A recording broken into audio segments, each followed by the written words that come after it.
Flocka Flocka concert. Everybody good back there? Good? All right. I'm serious, too. That was not a joke. Gave up 48 points for forced 30 turnovers. I guess probably check a lot of boxes you're looking for defensively. Yeah, defensively, I thought we were phenomenal, and I don't use that word often, but forcing 30 turnovers, I think it's the most since 2004. I thought our defensive activity was phenomenal. I thought we played a great second half. I mean, their defense was a little bit unique where they decided not to guard people. And we made an adjustment at halftime and put two guys in the dunker spot. My dad's team at Ashland College actually ran an offense very similar, and for whatever reason, I often read his playbook, and we've never run that play before. We called it Ram after their nickname, and put two guys on the dunker spot and let those two guys kind of rubber band. And I thought Jordan Walsh was phenomenal down there in the dunker spot. And we have not, since we've been together, even in skeleton 5-on-0, had Ricky Council play any pick and roll. And we felt putting the ball in his hands was going to be important for us to try to figure out a way to score. I think the first half we were a little bit surprised at how they defended us, and I thought we made it really, like I said, I thought the guys really adjusted well, scoring 42 points in the second half. Aside from the defense, you guys were big on the offensive glass, second chance points, and then points in the paint once again. Talk about that as an offensive go-to, given the fact that some of that perimeter shooting's not always there. Yeah, the 54 points in the paint, I mean, that's kind of who we are. And the thing that I think is really important, Kevin, tonight is they had the defense was as packed in as possibly could be. And what it does is it allows you to get a running start to the offensive glass. And that was one of the things we talked about at halftime is if the defense is packed in like that, I mean, we are flying to the O boards. And anybody that plays us like that, you're going to have to box somebody out that you're not really guarding. And we'll work on it, and we're going to exploit people that guard us like that. I thought it was a great game for us to see that. But good luck trying to block us out if you're going to be 10 toes in the lane. Yeah, Eric, going back to the first half defense, y'all had over an 8-minute stretch where you didn't give up a single point, forced a bunch of turnovers. Was that? I know it's Fordham, but is that maybe one of the best stretches of defensive basketball you've had since you've been here? Yeah, I just told Chuck on the radio, Scotty, that I thought that's as good as we've played defensively. I mean, that's an Atlantic 10 team. They're a team that I think they averaged close to 80-some points last year. They have a player that was not just a all-league player in their current conference, but was also an all-league player when he was at Youngstown State. And so our length is unique defensively. I still think we got to challenge some shots a little bit more than we did. I thought that, Charlton, number 24, took some shots in the lane that we got to get a little bit more closer. And, we got to front the post probably a little bit better as well. And then what did you think specifically of the job y'all did on Quisenberry? And then you mentioned Charlton, too, 9 turnovers. Just thoughts on the way you defended those guys? Yeah, I thought, we got back to a little bit more of our shadow game in the backcourt. Justin Smith was, elite at it. And I think that we have two guys in TB and Jordan Walsh that can be great shadow players as well. And, that's the first time we've kind of gone to the shadow defense at full court or three-quarters court. And, Quisenberry and, Charlton, I mean, those guys have some experience, and to cause 9 turnovers against their primary ball handler, I thought was, it just doesn't happen unless you're doing something really well.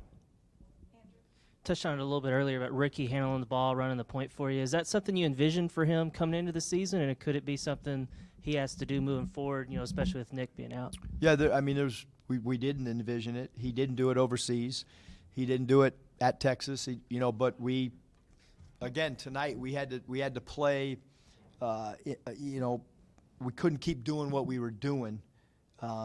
So we made some adjustments, and he had 7 assists, I think. So Ricky did a great job of finding people, as well as being an offensive weapon as well. So 15 and 7 for a guy that really hasn't played any point guard position. I thought he did a great job. Was Devo taking a lot of shots early, kind of part of the plan, or was that a product of him doing more, like you said Monday, kind of trying to force some things a little bit too much? Yeah, I think that Devo, we need him to score. I've said that. I've said it to him. But obviously, we want to convert at a higher rate than what we're seeing. And he will. I mean, he's in my opinion one of the best mid-range shooters in college basketball, and he can kind of create his own shot. But certainly want to get his field goal percentage up, because he should be a high field goal percentage shooter, which he will be. But I thought he did a good job distributing the ball with 5 assists tonight. I mean, if you look at Ricky and Devo's assist totals, they were pretty good. And then Jordan Walsh, still picked up some quick fouls, but did you like what you saw from him a little bit better today than Monday?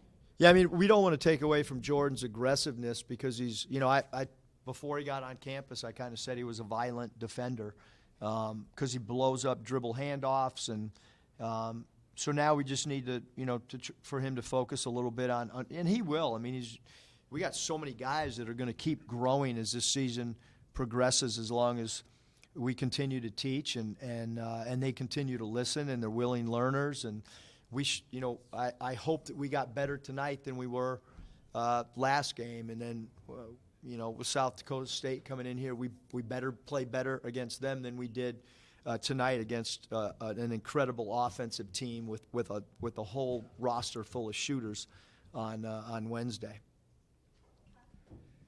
Hey, Coach. There was a lot of guys that brought the ball up the court tonight. With so many players that are interchangeable, they can play multiple positions, which makes them very hard to guard. Was that on purpose, or is that just the way that it kind of happened this year with so many athletic players? Well, obviously Anthony's, a primary ball handler for us, and obviously Devo's played a lot of point guard. So we start basically, 2 point guards that are primary ball handlers. Then we've talked about putting the ball in Ricky Council's hands tonight based on matchups and how they were playing us. And Walsh can handle the ball. So I think that, you always want players that can pass, dribble, and shoot. And we have some guys that have really good versatility. Even, Brazil can bring the ball up if somebody tries to press us. So I think we do have multiple guys that can handle the ball and try to semi-break token pressure if need be as well. You mentioned Trevin's defense a little bit earlier, but did you feel like he made some progress at kind of overall affecting the game outside of his scoring? I did. He had 4 offensive rebounds. I thought he played well. I thought he challenged shots. I thought he got the loose balls a little bit better tonight. And, coming off the bench, he's accepted that. And, he's playing probably more minutes coming off the bench than he would if he starts. So, I hope he feels comfortable in that role, that I can go to him really quickly in a game. And, we haven't mentioned Jalen Graham. I thought Jalen did a phenomenal job scoring the basketball. He's really worked hard this week, much harder than he has in prior weeks. And I thought it was important to get him some minutes tonight. Thought he did a good job on the offensive glass and scoring with his back to the basket and spin moves. Mekhi Mitchell got there in the game, played some valuable minutes for you, had a couple steals. What have you thought about him in the first 2 games? Is this kind of what you've expected from him? You're talking about Kai? Yes, sir. I mean, look at his steals. I'm sure he leads our team in steals at the center spot.